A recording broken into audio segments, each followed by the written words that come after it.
In 1932, a woman in rural Alabama fed her 4 children lunch for 2 cents. 2 cents for all 4 of them.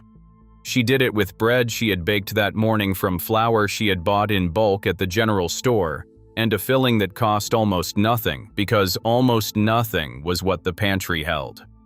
Number 15 on this list was so common during the Depression that the Red Cross included it in food distribution guides sent to relief workers across 12 states. Number 9 was invented by a mother in Appalachia who had bread and nothing else and produced something that her children asked for by name for the rest of their lives. And number 1, the sandwich that kept more American families from going to bed hungry during the worst decade this country has ever experienced, is so simple and so forgotten that describing it out loud produces disbelief in anyone who has never been hungry enough to need it. These 20 sandwiches were not recipes. They were survival, practiced every day by women who understood that the difference between a fed child and a hungry one was sometimes nothing more than knowing what to do with a heel of bread and whatever the pantry held. Hit that subscribe button. Let us count down the 20 forgotten poor man sandwiches from the Great Depression that people made to survive. Number 20. Lard and salt sandwich.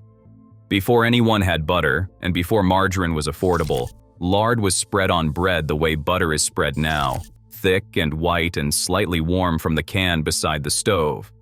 A pinch of salt pressed into the lard. 2 slices of bread pressed together. That was lunch for millions of American children during the worst years of the Depression. Lard cost about 3 cents a pound in 1932 and kept for months without spoiling. The fat provided calories in a form that a working body could use immediately. Children who ate lard sandwiches for lunch were not eating poorly by the standards of what was available. They were eating what kept them going through an afternoon of school when the alternative was going without entirely. The shame that has since attached itself to lard as a food has obscured something important. In 1932, a lard sandwich was not an embarrassment. It was a solution. Number 19. The mustard sandwich. Thick yellow mustard spread on both slices of white bread, pressed together. Nothing else. A jar of French's yellow mustard cost about 10 cents in 1933 and lasted 3 weeks. The sandwich cost fractions of a cent per serving and provided enough flavor that children could eat it without feeling they were being given nothing. The sharpness of the mustard masked the plainness of the bread. The salt in the mustard made the whole thing feel more substantial than it had any right to be. Depression-era food banks distributed mustard specifically because it transformed plain bread into something tolerable. Families who kept a jar of mustard when they could keep nothing else understood that the difference between a sandwich and a piece of bread was sometimes just the condiment. Hellmann's mayonnaise cost about 20 cents a jar in 1933. And in households that could stretch to it, a thick smear on white bread was considered a proper lunch. The fat in the mayonnaise provided calories. The slight acidity brightened the plain bread into something that tasted intentional rather than desperate. Southern families made this with Duke's. Northern families made it with Hellmann's. The regional loyalty to specific mayonnaise brands that still exist today traces directly to the Depression era, when a jar of the right mayonnaise was a weekly purchase that families did not vary, because varying it felt like a risk they could not afford. A mayonnaise sandwich was not a good lunch. It was a lunch. In 1933, that distinction was everything. Number 17, the ketchup sandwich. Heinz ketchup cost about 12 cents a bottle in 1932, and the bottle lasted long enough to matter. Spread on white bread, it provided sweetness, acidity, and enough flavor that a child could eat it without crying. The tomato in the ketchup provided trace vitamins that plain bread did not. The sugar provided quick energy. Depression-era families kept ketchup on the table at every meal because it made plain food taste like something, and making plain food taste like something was the whole culinary challenge of the decade. Children who ate ketchup sandwiches during the Depression grew up and raised children who never needed to, and who never knew the name of what their parents had survived on. Number 16. the government peanut butter sandwich. The peanut butter distributed through federal relief programs during the Depression came in large institutional cans with no brand name and no label beyond the contents. It was ground peanuts and salt and nothing else, denser and more intensely flavored than any commercial brand, with oil that separated and had to be stirred back in before spreading. On white bread with nothing else, it was one of the most nutritionally complete sandwiches available to families receiving relief assistance. The protein and fat sustained growing children through full school days. The flavor was strong enough to stand alone without jelly or honey. Families who received government peanut butter did not always receive it with gratitude because receiving it meant something about their circumstances that was difficult to accept. But they spread it on bread, they fed their children, and their children grew strong on it. That was the whole point. Here is something worth understanding about the Depression-era sandwich that modern food culture has largely missed. The sandwich was the ideal Depression food not because of what went between the bread, but because of the bread itself. A loaf of homemade white bread cost about 3 cents to produce from bulk flour in 1932. Store-bought bread was 7 cents a loaf at the cheapest bakeries, and day-old bread was available for 3 cents at bakery outlets that working-class families knew how to find. The bread was the vehicle, and the vehicle was nearly free, which meant that anything spreadable, anything with enough flavor to make the bread taste like something other than plain bread, could become a sandwich. The Depression did not create poverty cooking. It concentrated it. It took the existing tradition of making something from almost nothing and applied it to the most portable, most efficient food delivery system the kitchen had ever produced. Every sandwich on this list is proof that the bread was not the problem. The bread was always available. The question was always what to put on it. Number 15. The onion sandwich. A raw onion sliced paper thin, layered on buttered white bread with a pinch of salt. This was a real lunch eaten by real families across the rural South and Midwest throughout the 1930s. Onions cost about 1 cent each and kept for weeks in a cool corner of the kitchen. The sharpness of the raw onion provided more flavor per penny than almost any other ingredient available. Butter, when there was any, softened the bite. Salt drawn from the onion produced a slight juice that moistened the bread from the inside. Men who ate onion sandwiches for lunch at factory jobs and on farms during the Depression did not eat them apologetically. They ate them the way you eat any lunch when you are hungry enough and the work requires you to keep going. The onion sandwich has no modern equivalent because no modern equivalent has ever been needed. Number 14. The potato sandwich. Boiled potatoes, sliced cold and thick, laid between 2 pieces of bread with butter and salt. This was the sandwich of absolute last resort, and it appeared on more Depression-era tables than anyone who has written about the period has adequately documented, because the people who ate it did not consider their experience worth documenting. They considered it lunch on a Wednesday.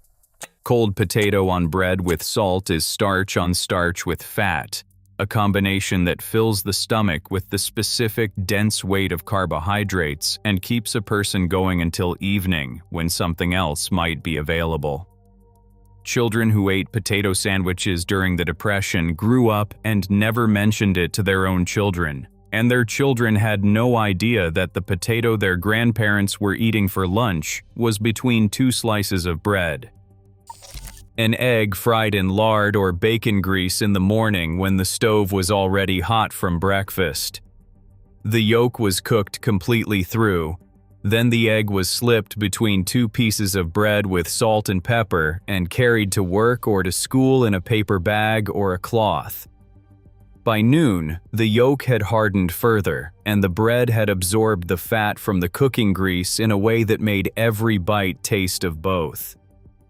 During the Depression, eggs cost about 15 cents a dozen, which made 1 egg for 1 sandwich a luxury that many families could manage on most days.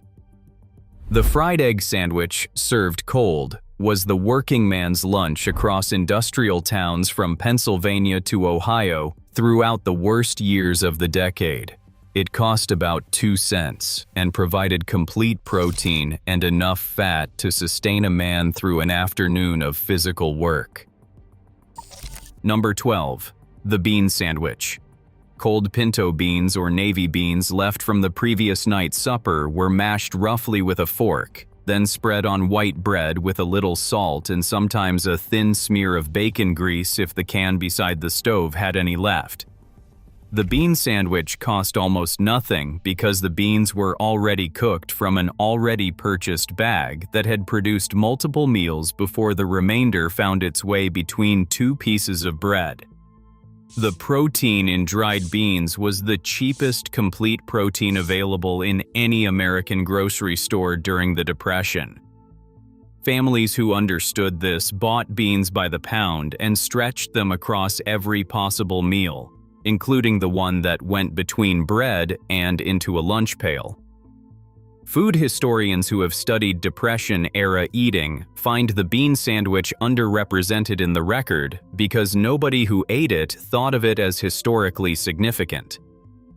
It was just what you did with leftover beans when you needed to pack a lunch. Here is what the Great Depression did to American food knowledge, something most history books do not address. It accelerated the transmission of practical cooking knowledge between women, at a speed that normal times could not have produced. When everything was scarce and everything had to be stretched and nothing could be wasted, women shared recipes, techniques, and substitutions across back fences, church basements, and relief station waiting rooms, with an urgency that peacetime cooking never generated. A woman who had discovered that a smear of bacon grease made a plain bread sandwich tolerable told her neighbor. Her neighbor told her sister. Her sister told the women in her church group. Within weeks, an entire community knew something that one woman had figured out in her own kitchen on a Monday morning. That accelerated transmission produced a body of practical food knowledge that was denser and more complete than anything any cookbook had ever contained. And then the Depression ended, prosperity returned, and the urgency that had driven the transmission disappeared. The knowledge slowly stopped being passed on because the necessity that had made it urgent was gone. What remained was the generation that had lived it. When that generation passed, most of the knowledge went with them. Number 11. The tomato sandwich. In the summer months when the garden produced and the tomatoes were warm from the vine, the tomato sandwich was the best lunch that the Depression had to offer. White bread, spread with mayonnaise when there was any, plain when there was not. 3 slices of tomato, salt and pepper sprinkled directly on the fruit, pressed together and eaten immediately. The juice ran and stained everything, and nobody cared because the tomato had cost nothing beyond the labor of the garden, and it tasted like the one thing the Depression could not take away, the specific sweetness of a warm tomato at the peak of August. Families who grew their own tomatoes during the Depression ate well in summer in a way they could not manage in any other season. The garden was not a hobby. It was the difference between a sandwich with something in it and a sandwich with nothing. Number 10. The peanut butter sandwich with pickles. Peanut butter spread on white bread with a layer of dill pickle slices. The brine from the jar drizzled over the peanut butter before the pickle went on. This sounds wrong. It was not wrong. The salt and the acid of the pickle cut through the richness of the peanut butter in a combination that tasted deliberately constructed rather than accidentally discovered. Depression-era families who had peanut butter and a jar of pickles and nothing else made this sandwich, and found that it tasted better than either ingredient alone. The pickle jar lasted for months. The peanut butter lasted for weeks. Together they produced a lunch that cost fractions of a cent per serving, and satisfied in a way that plain peanut butter on plain bread never quite managed. Number 9. The bread and butter sandwich. Butter spread on both slices of white bread and pressed together. Not a vehicle for something else. The whole sandwich, During the Depression, butter cost about 25 cents a pound, and households that could manage it kept a small amount in the icebox for exactly this purpose. A thick spread of cold butter on soft white bread was more than the sum of its components. The fat was filling. The slight saltiness of the butter seasoned the bread from within. The coldness of the butter against the soft bread created a texture that children specifically requested. Mothers who made butter sandwiches for their children's lunch on the days when nothing else was available did not think of themselves as providing a consolation. They thought of themselves as giving their children something good. That instinct was correct. The butter sandwich was something good. It was also all there was. Number 8. The syrup sandwich. A drizzle of sorghum molasses or cane syrup on buttered white bread, folded in half. This was breakfast and lunch and sometimes supper across the rural South, in households where sweeteners were local and cheap, and bread was the most available food on the table. Sorghum molasses cost about 15 cents a quart in 1932 and lasted for weeks. The sweetness made the bread feel like a treat rather than a necessity. Children who ate syrup sandwiches before school in the Depression grew up and fed their own children something different when they could, and remembered the syrup sandwiches with a tenderness that had nothing to do with the food itself and everything to do with the mother who had found a way to make something sweet out of almost nothing. Number 7. The brown sugar sandwich. Butter spread on white bread. Brown sugar packed down thick, dissolving at the contact point with the fat into something between a glaze and a paste. The brown sugar cost about 3 cents a pound in 1932. The butter was already in the icebox. The whole sandwich cost about a penny. It produced something that tasted of caramel and sweetness, and the specific comfort of sugar when sugar was not something anyone could take for granted. This was the sandwich that children made for themselves after school when the adults were not home, and the pantry held bread and butter and the sugar bowl on the kitchen table, and nothing else that counted as a snack. The transgression of reaching into the sugar bowl without permission was part of the appeal. The taste was the rest. Number 6. The cornbread sandwich. A wedge of cold cornbread split open and filled with a smear of butter, or a spoonful of beans, or sometimes nothing at all beyond the cornbread itself, wrapped in a cloth and carried to work or to school. Cornbread was the bread of the rural South, the Appalachian communities, and the sharecropper families who made up the hardest-hit populations of the Depression. A bag of cornmeal cost about 3 cents a pound, and produced enough cornbread to feed a family for several days of lunches. The cornbread sandwich required no yeast, no rising time, no oven that held a precise temperature.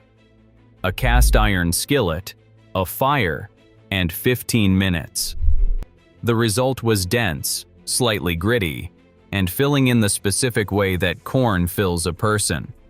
It traveled well and did not fall apart in a cloth the way soft white bread sometimes did. Families who carried cornbread sandwiches to work were carrying something made that morning from ingredients that cost pennies. There was nothing apologetic about that. Number 5. The olive loaf sandwich. In neighborhoods where delicatessens offered inexpensive scraps of processed meat, olive loaf, that strange pink sausage studded with pimento-stuffed olives, was among the cheapest options at the counter. It cost less than bologna in most markets because it contained less actual meat and more filler, but it had more flavor than plain bologna because of the olives distributed through every slice. On white bread with a smear of mustard, it made a sandwich that tasted like the deli counter rather than the relief line. For families who could stretch to a quarter pound of olive loaf every few days, this sandwich represented the specific dignity of eating something that came from behind a glass counter and that had a name and a flavor complex enough to deserve one. That dignity mattered in ways that nutrition did not fully account for. Here is what separation means for every sandwich on this list, compared with the meals that modern poverty produces, and why that separation matters. Every sandwich on this list was made at home from ingredients purchased raw and assembled by hand.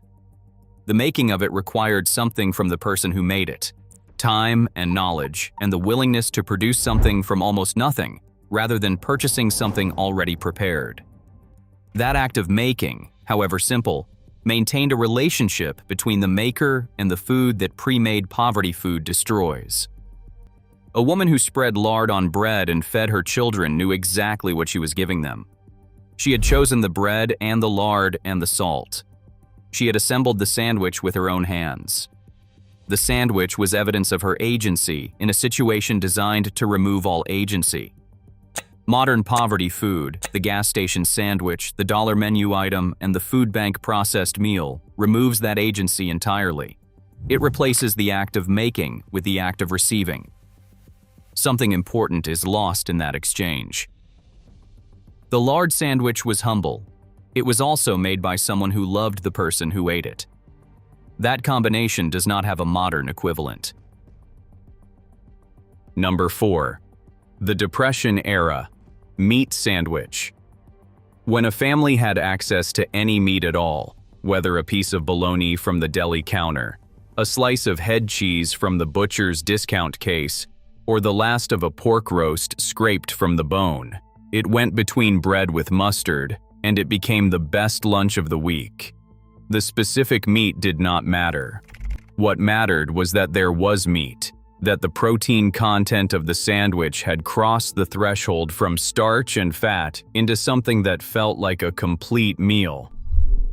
Depression-era families tracked their protein with an instinctive precision that no nutrition label had taught them, because they understood from experience that a lunch without protein did not sustain a working body through the afternoon, and that a working body was the only asset they had. The meat sandwich appeared when the week had been good enough to afford it, and its appearance was noted by everyone at the table who received one. Number 3. The government cheese sandwich. When federal surplus commodity programs began distributing processed cheese blocks to relief recipients in the early 1930s, American families who had been making do with mustard and lard and bean sandwiches suddenly had access to protein that tasted like something worth eating. Government cheese was dense and salty and melted in a way that natural cheese did not, which made it ideal for sandwiches eaten cold from a lunch pail because it did not harden or crumble as the morning passed. On white bread with a smear of mustard, it produced something that children ate with genuine enthusiasm rather than silent resignation. The government cheese sandwich was not a great sandwich. It was a sandwich that tasted considerably better than what had come before it, and that small improvement in daily experience was not a small thing to the families who received it. Number 2. The peanut butter and banana sandwich. In households that had peanut butter from relief programs and access to bananas, which cost 1 cent each during the Depression when the supply was high and buyers were scarce, the combination of the two on white bread was one of the most nutritionally complete sandwiches available to working-class families in the 1930s. The banana provided potassium and quick energy. The peanut butter provided protein and fat and staying power. Together on soft white bread, they produced something sweet and filling and satisfying in a way that neither ingredient achieved alone. Poor families across the American South were making this combination long before anyone famous associated their name with it. They made it because it worked, because it tasted good, and because in 1932, something that worked and tasted good was not a small thing to have for lunch. Number 1. The bread and drippings sandwich. A thick slice of white bread, homemade or day-old from the bakery outlet, spread with the fat drippings saved from whatever meat had last been cooked in the household. Beef drippings when there had been beef. Pork drippings when there had been pork. Bacon grease when bacon had been the protein of the week. The drippings were solid at room temperature and spread like soft butter, coating the bread in a layer of fat that carried within it every bit of flavor from the meat that had produced them. A pinch of salt pressed into the surface. pressed together, or eaten open-faced. This was the #1 lunch of the Great Depression, not because it was the best sandwich anyone had ever tasted, but because it was available to nearly everyone who had any food at all. Every household that cooked meat produced drippings. Every household had bread. The combination of the two cost nothing beyond what had already been spent on the meat and produced something that tasted of the meat itself in concentrated form, smoky, savory, and deeply satisfying in a way that rendered animal fat provides, a way no plant-based substitute ever has. The families who ate dripping sandwiches during the Depression were not eating poorly. They were eating from what the animal had given, wasting nothing, extracting every calorie and every molecule of flavor from an ingredient that a more prosperous kitchen would have scraped into the garbage. That refusal to waste, that insistence on using everything completely, was the whole ethic of the Depression-era kitchen. And the dripping sandwich was its most honest expression. Here is my challenge. Make one of these this week. Try the peanut butter and pickle, if there is a jar of each in the cabinet. Try the tomato sandwich in summer, when the garden or the farmer's market has something worth using. Try the bean sandwich if there are leftover beans from last night's dinner and bread on the counter and 5 minutes to put them together. Then eat it slowly and think about the woman who made this same sandwich for her children in 1932, on a day when this was not a choice she was making but the only choice available. Because these were not just sandwiches.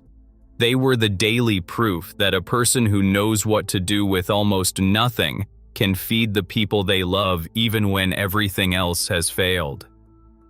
Tell me in the comments which one you are going to try and which one your grandparents made when they had no other option. Because that history belongs to all of us, and it deserves to be remembered with the same honesty that the people who lived it brought to making lunch every day from whatever the pantry held.